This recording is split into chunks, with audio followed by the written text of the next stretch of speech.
উলাইকা কাল আনআম, এটা শুধু নাফরমান, এটা জানোয়ার একদম। যে আল্লাহর কথা যার কানে পড়ার পরেও দিলটা নড়েও না, আফসোসও লাগে না। 5 ওয়াক্ত নামাজের আজান প্রতিদিন হয়, এই নাফরমান মুসলমান পরিচয় দেয়, অথচ একবারও 1 ওয়াক্ত নামাজের জন্য তার কোনো মানসিকতাই নাই। আল্লাহ বলছে এটা কোনো মানুষে না, এটা এক ধরনের জানোয়ার, এটার কোনো দিলে নাই, এ কিছুই শুনে না, এ বধির, এ অন্ধ অন্ধ। এজন্য বেনামাজি বাস্তবিক অর্থে কোনো মানুষ না, সেজদাবিহীন নাফরমান এটা এক ধরনের মানুষরূপী পশু, জানোয়ার, জানো। এবং আসমানের নিচে জমিনের উপরে সবচেয়ে বড় গাদ্দার, মুতাকাব্বির, অহংকার, সবচেয়ে বড় বেয়াদব আসমানের নিচে জমিনের উপরে। মুশরিকের পরে, কুফরের পরে, শিরিকের পরে, কুফরির পরে, আল্লাহকে যারা মানে না, নবীকে যারা মানে না, বা শিরিক যারা করে, কুফর যারা করে, তাদের পরে সবচেয়ে নিকৃষ্ট পাপী, বেয়াদব, যে সেজদা দেয় না, ও সাংঘাতিক বেয়াদব, চূড়ান্ত বেয়াদব, গাদ্দার। এটা এত বড় মালিককে সে বুড়ো আঙ্গুল দেখায়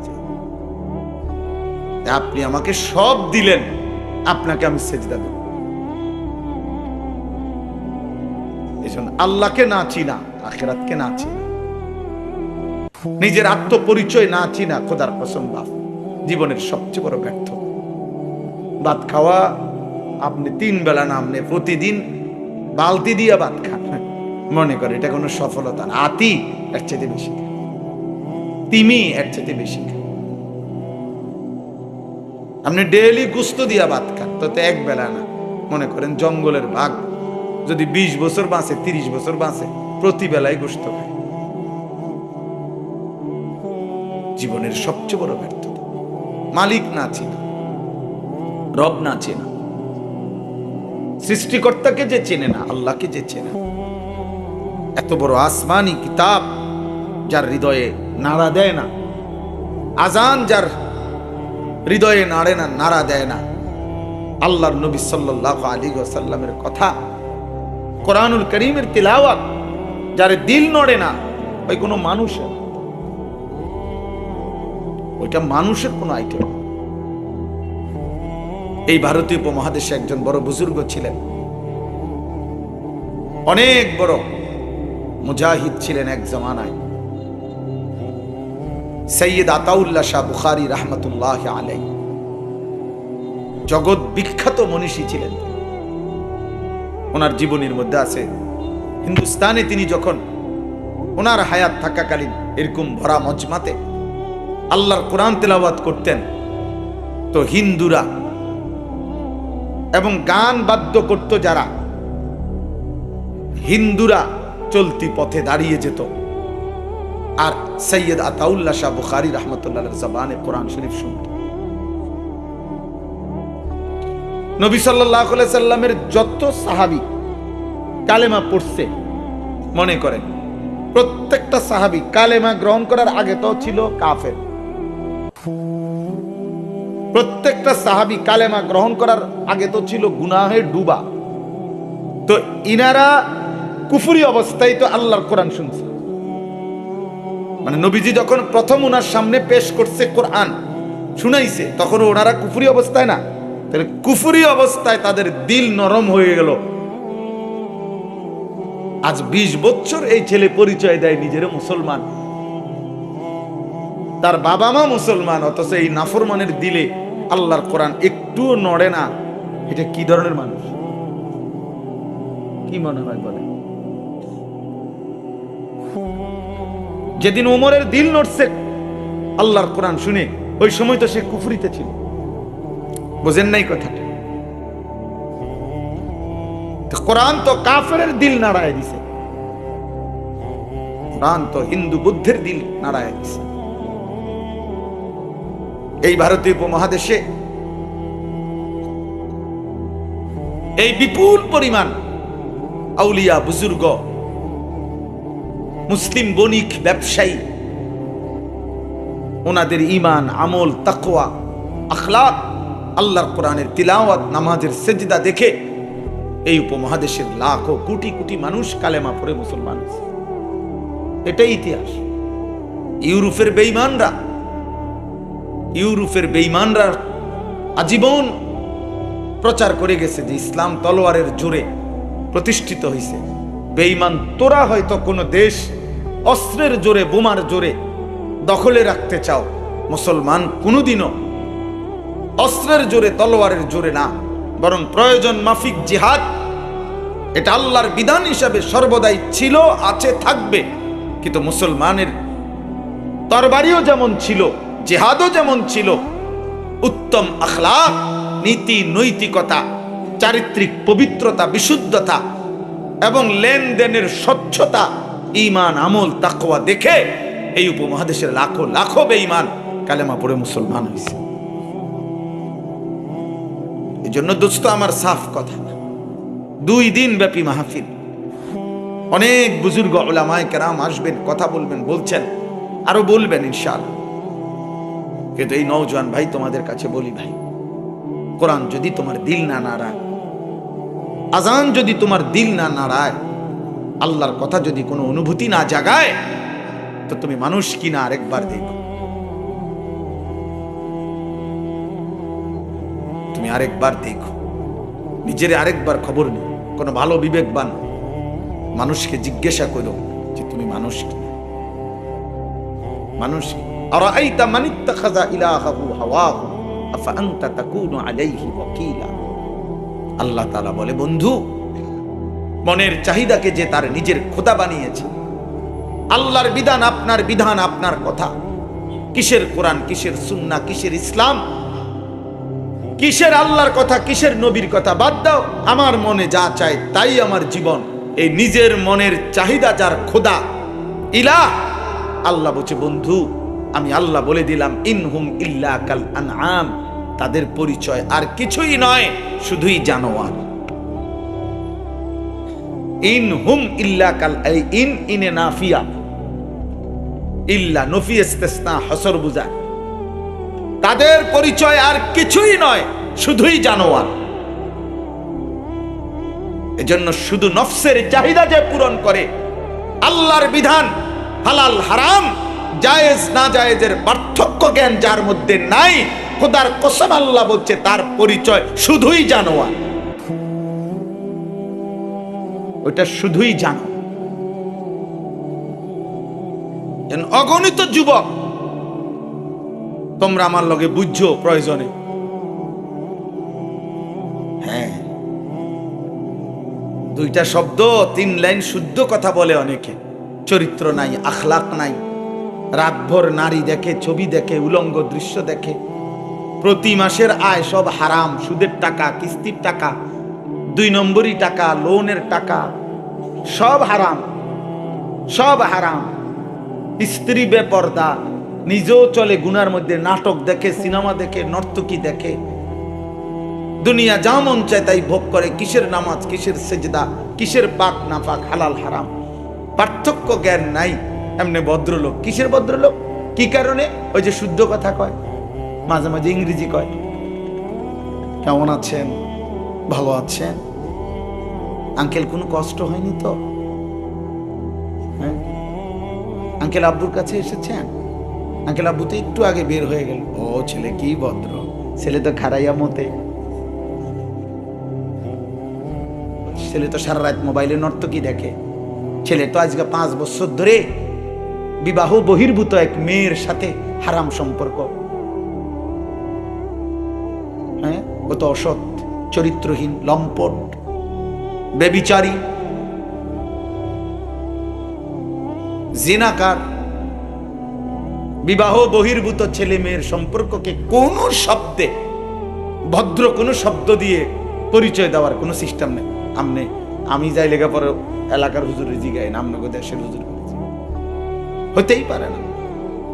ছেলে মেয়ের বিবাহ বহির্ভূত সম্পর্ক, এটাকে আপনি রিলেশন, প্রেম, গড গিফটেড, আল্লাহ প্রদত্ত, হুজুর আমি শুধু কথা বলি, ওকে ছুঁয়েও দেখি নাই, ধরিও নাই, স্পর্শও করি নাই, লজ্জাস্থানের কোনো চাহিদাও পূরণ করি নাই, শুধু একটু সম্পর্ক, ওকে ভাল লাগে আমার কাছে, মাঝে মাঝে একটু কথা বলি, মাঝে মাঝে একসাথে একটু সময় নাস্তা করছি, এতটুকুই। তুমি ব্যভিচারী, ওই মেয়েও ব্যভিচারী। তুমিও অসৎ, ওই মেয়েও অসৎ। তুমিও চরিত্রহীন, ও চরিত্রহীন। যদি বলেন এটা হুজুর বাড়াবাড়ি, তো আপনি হালাই দেন, আমার কথা, অসুবিধা কি? আখেরাতে দেখা হবে ইনশাআল্লাহ। আল্লাহর নবী সাল্লাল্লাহু আলাইহি ওয়াসাল্লাম বলেছেন, চোখের দিকে চোখ দিয়ে ভিন নারী দেখলে এটা জিনা, হাত দিয়ে ছুঁয়ে দিলে এটাও জিনা, কান দিয়ে শুনলে এটাও জিনা, জবান দিয়ে কথা বললে এটাও জিনা, অন্তর দিয়ে ভাবলে এটাও জিনা, লজ্জাস্থান দিয়ে অপকর্ম করলে এটাও জিনা, পাও দিয়া হেঁটে গেলে এটাও জিনা। তাহলে নবীজি একই শব্দ বলছে, জিনাল আইন, জিনাল নাজার, জিনাল রিজিল, জিনাল ইয়াদ, জিনাল লিসান, জিনাল নফস, জিনাল ফরজ। সেম শব্দ। চোখের জিনা, কানের জিনা, হাতের জিনা, পায়ের জিনা, জবানের জিনা, অন্তরের জিনা, লজ্জাস্থানের জিনা। জিনা চোর শুরু হয়ে যায় নজর থেকেই। লজ্জাস্থান নবীজি বলছে, ওয়াল ফারজু ইউসাদ্দিকুহু আও ইউকাদ্দিব। লজ্জাস্থান চূড়ান্ত জিনায়, চূড়ান্ত পর্যায়ে পূর্ণ করে অথবা করে না। কিন্তু জিনা শুরু হয়ে গেছে হারাম নারী, ভিন নারী, যাকে দেখার আমার অনুমতি নাই, তাকে দেখা থেকে, তাকে দেখা থেকেই ব্যভিচার শুরু। এই জন্য দোস্ত আমার প্রথম কথা এটাই ছিল, দিল নড়তে হবে, বিবেক নড়তে হবে। আল্লাহর কোরআন যার দিল নড়ায় না, তোর বেটা কোনো দিলে নাই।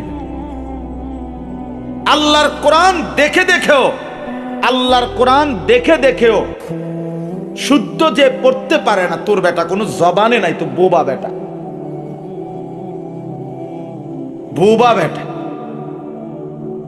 আল্লাহর এত কোটি কুদরত চারিদিকে থাকার পরেও যে চোখ আল্লাহকে চেনে না, তোর কোনো চোখে নাই বেটা, তুই অন্ধ,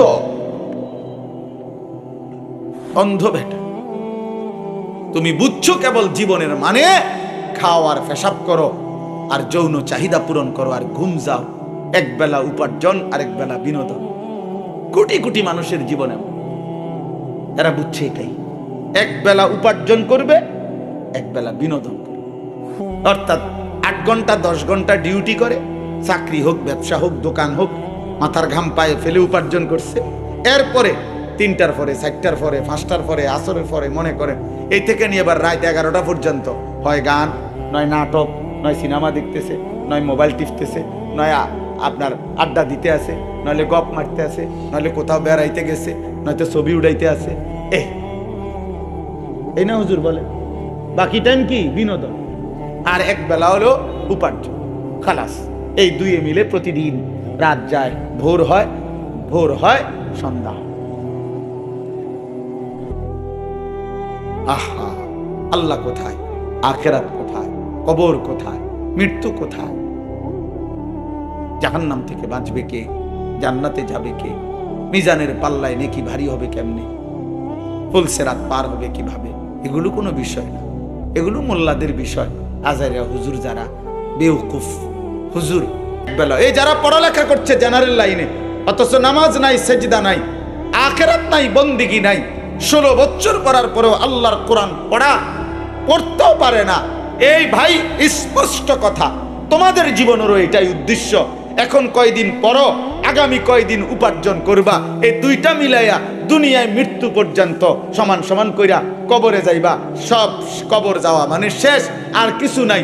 দুশ্মন, বেঈমান 190 বছরের ব্রিটিশের এই শাসন দিয়ে আমাদেরকে এই অশুভ, শুধু একমুখী, শুধু জেনারেল, শুধু দুনিয়ার আসমানের নিচে আর জমিনের উপরে এই মাঝখানের এই পড়ালেখার কিছু স্বপ্ন দেখাইয়া, আল্লাহ ভুলাইয়া, আখিরাত ভুলাইয়া, জান্নাত জাহান্নাম ভুলাইয়া, আল্লাহর কোরআন ভুলাইয়া লক্ষ কোটি মুসলিম যুবকদেরকে কলিজাত থেকে ঈমান আখিরাত সব দূর করে দিছে।